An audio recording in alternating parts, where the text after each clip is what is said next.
Okay, everybody, I'm sitting in the waiting room waiting for them to call me in after a very frustrating time sitting, waiting for the valet parking to happen, which happens in this place all the time.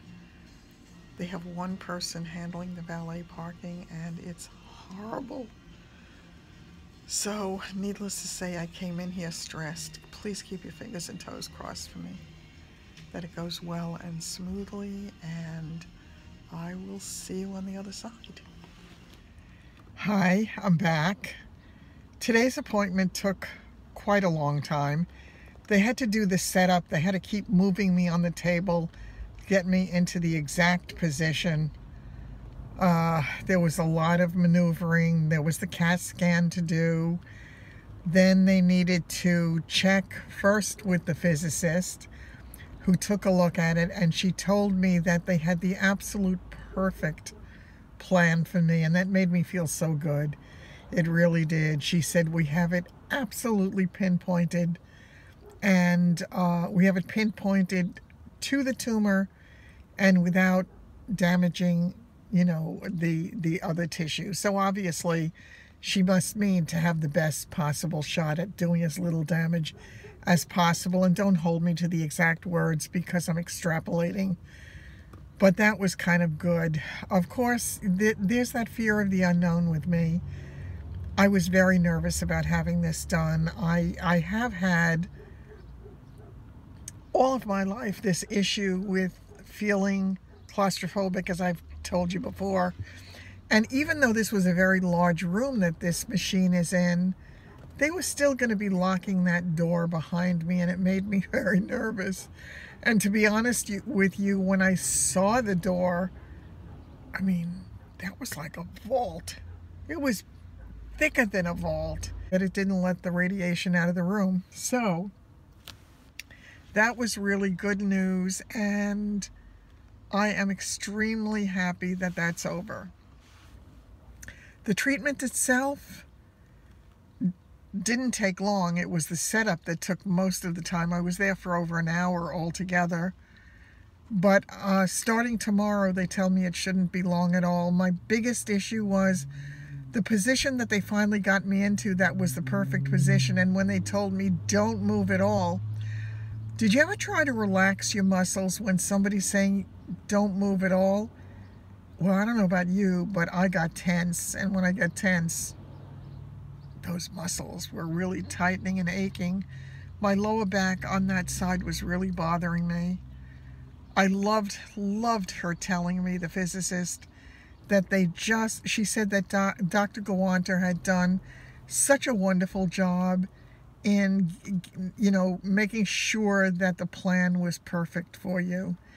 And that just made me so happy all around, and so happy with the choices that I've made. So I feel as if I have my absolute best shot at all of this. Treatment 1 down and 24 more to go.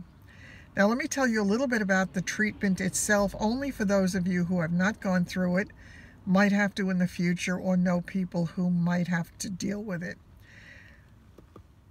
Apparently, depending upon the size and position of the tumor, they determine how many places they have to hit it from. I know there are some times where they hit it from 3 places, sometimes 5.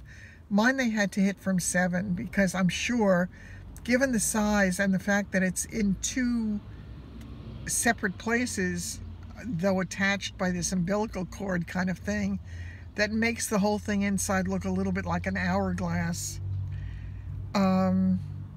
There were 7.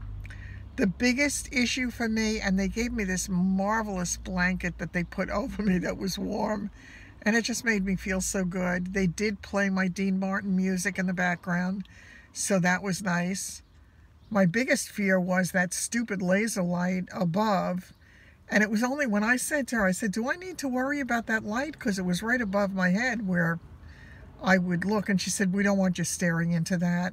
So she said, you might want to close your eyes. So I try to close my eyes. Now that's another thing. You know how it is when you try to close your eyes, but you're in there for 10 minutes, 15 minutes, whatever it is. It's hard. And I kept opening my eyes and I kept seeing the light. And I kept saying, close your eyes. I don't want any problems with my retina. So they hit it the 7 different times. I asked her to do me a favor. Because of my fear the first time, I asked her if she would just tell me what stage they were up to so I would know what was going on. That was enormously helpful. After they finally finished, and she said they were just waiting for the doctor to come in and to sign off on the plan to make sure that the plan matched up with the CAT scan and that everything was looking good, she said that they would begin. And it, as I say, there was 7, I don't know how many seconds it took for each position. The biggest issue that I had, and this was really kind of funny, because they had my elbows so close in at my sides, and they told me to make sure not to move. When somebody says don't move, what's your temptation? To move. So I'm lying there trying to hold my arms in tight because I didn't realize that the machine was that close to you. I thought it was a little farther away. In the videos that I have seen, it looked farther away, but then again, I was looking at it from a distance. So I don't know how it looked for the patients going through that. I was very close on the left side, the way they had to position me on the table to get it exactly right. Table is hard. It was just not the tiniest bit comfortable. And the way they positioned me, my lower back was really bothering me, and my right leg, the way they had it kind of splayed, it was uncomfortable. So it's kind of burning a little bit now. I didn't feel a thing though in terms of the actual treatment. They said I wouldn't. And they got their 7 done. And once that was finished, they just came in and they got me up, and then I got to get dressed and leave. My appointment tomorrow was at 2:20. All my other appointments are at 2:30. And I don't think it should be more than maybe 15 minutes. Once again, maybe 20 minutes, because they do need to take that little bit of time that they do to make sure that you're lined up exactly right every single time. So that is the way it went today. 1 down, 24 to go, and I feel really good. And I'm thinking of what my father used to say all the time. It was Roosevelt saying, I believe, where there's nothing to fear but fear itself. And how many times is that the case? It really turned out to be no problem whatsoever. I don't know what side effects there will be. I'm very encouraged by the fact that they said that it was the absolute perfect plan. So that gave me a lot of peace about that. And that was it. I had terrible indigestion when I left. I did have couscous, Mediterranean couscous for lunch, and that was with green and red peppers in it, cranberry and green onions, so it is possible that's not a great thing to have before you go in. And I actually wound up getting an ice cream afterwards to try to coat my stomach. I know, good excuse, right? In any case, I really don't have ice cream much ever anymore. I don't have sugar a whole lot, but I really felt like I needed it today. My stomach was just killing me. And on the way home, I grabbed 2 scratch-off lottery tickets and figured maybe I'll get lucky. So take care. That's today's episode of the Trials and Tribulations of Geri on the Road to Recovery. Take care.